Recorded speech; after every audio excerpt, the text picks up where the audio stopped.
Hello students, how are you. तो students, आज हम जानेंगे हिंदी ग्रामर का बहुत ज़्यादा इम्पोर्टेंट टॉपिक जिसका नाम है पत्र लेखन। ना, पत्र लेखन आपके एग्जाम में जो मार्क्स उसके वो 5 मार्क्स का होता है। ठीक है, 5 नंबर का होता है। अब इन 5 नंबर का वो कैसे करना है वो मैं आपको आज सिखाऊंगा। ठीक है, सिंपल करना क्या है, 5 नंबर के लिए आपको इसका फॉर्मेट आना चाहिए, है ना। फॉर्मेट ये मैन होता है ना, ये मैन चीज है फॉर्मेट। अगर ये नहीं आएगा आपको तो फॉर्मेट के बिना इसके 2 नंबर मिलते हैं आपको एग्जाम में। कितने मिलते हैं? 2 मार्क्स। चलिए, सबसे पहले आपका आता है पत्र लिखने का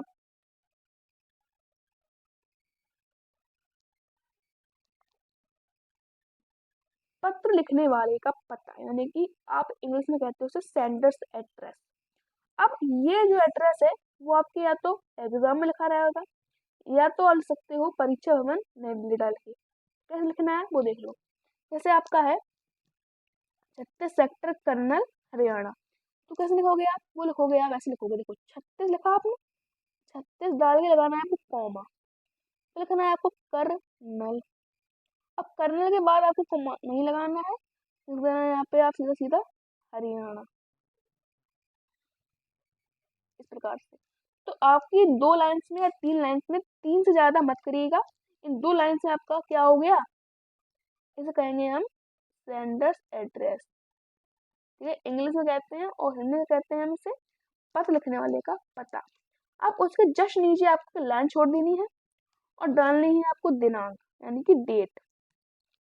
ना, डेट डालना इंपॉर्टेंट होता है कि किस डेट को आप पत्र लिख रहे हो उसको।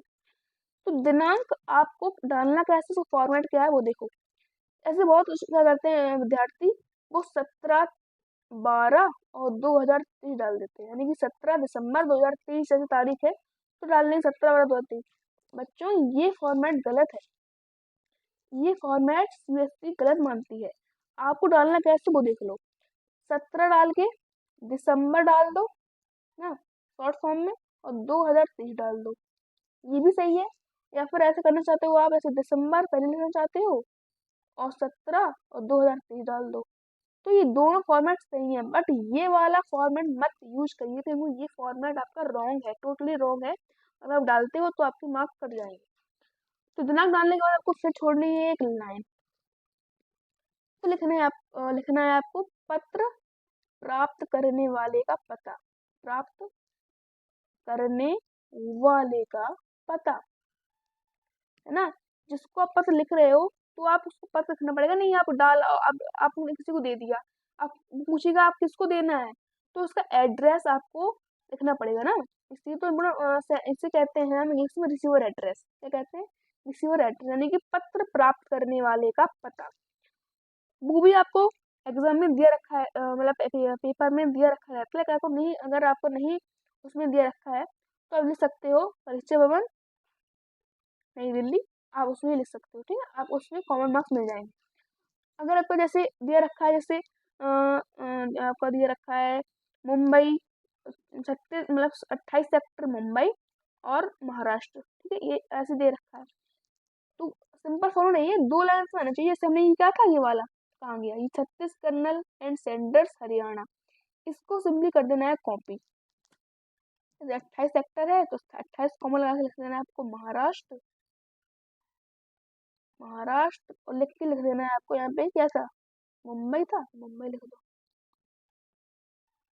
आप चाहो तो इसमें डाल सकते हो पिन कोड। अब पिन कोड पता नहीं होगा आपको हर सिटी का, तो लिख सकते हो आप 002XX, आप ऐसे लिख सकते हो। अगर आप चाहो, आपके ऊपर है, ऑप्शनल भी है। अगर आप उसको लीव करना चाहते हो तो आप इसे लीव भी करना चाहते, मतलब कर सकते हो आप।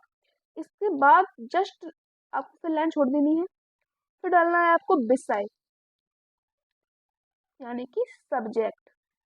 आप जो पत्र लिख रहे हो वो किस परेशानी के ऊपर, किस प्रॉब्लम के ऊपर आधारित है। जैसे कि मान लो मेरे घर में लाइट नहीं आ रही है, तो मैं लिखूंगा बिजली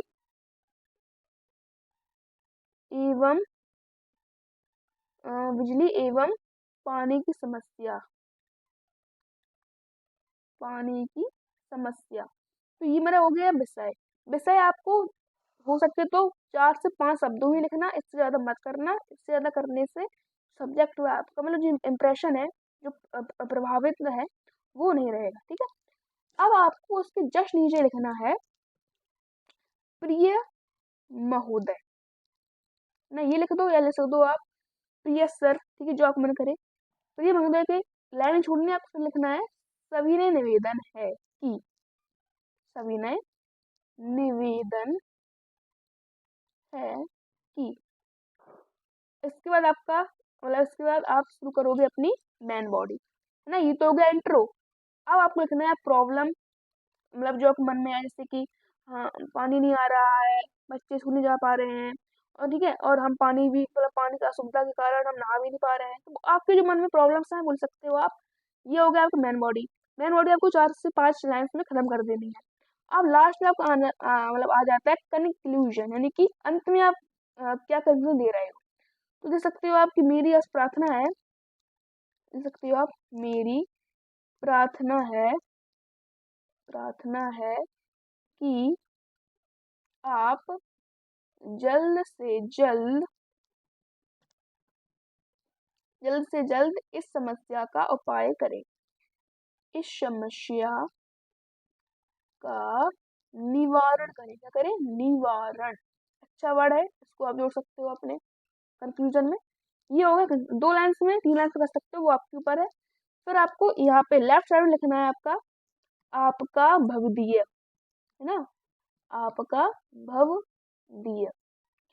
आज्ञाकारी या फिर आज्ञाकार का शिष्य न लिखें, भवदीय लिखें तो ज्यादा अच्छा पड़े आपके लिए रहेगा। भवदीय के नीचे लिख दो आपका नाम, जैसे कि आपका नाम दे रखा होगा एग्जाम में, नहीं दे रखा है तो आपको अपना नाम नहीं डालना है, आपको काल्पनिक नाम यानी कि इमेजिनरी नाम डाल, जैसे कि रोहन डाल दो आप, रोहन हो गया, है ना, रोहन, मोहन, सोहन, कितने सारे नाम है, आप कोई भी डाल सकते हो, अपना नाम मत डालेगा, मैं फिर से कह रहा हूँ आपसे, है ना। तो ये फुल आपका जो फॉर्मेट होता है ये है हिंदी व्याकरण का। ठीक है, अब हम इंग्लिश ग्रामर का भी लाएंगे जल्द ही। तब तक के लिए बने रहें, like share subscribe the channel. Bye.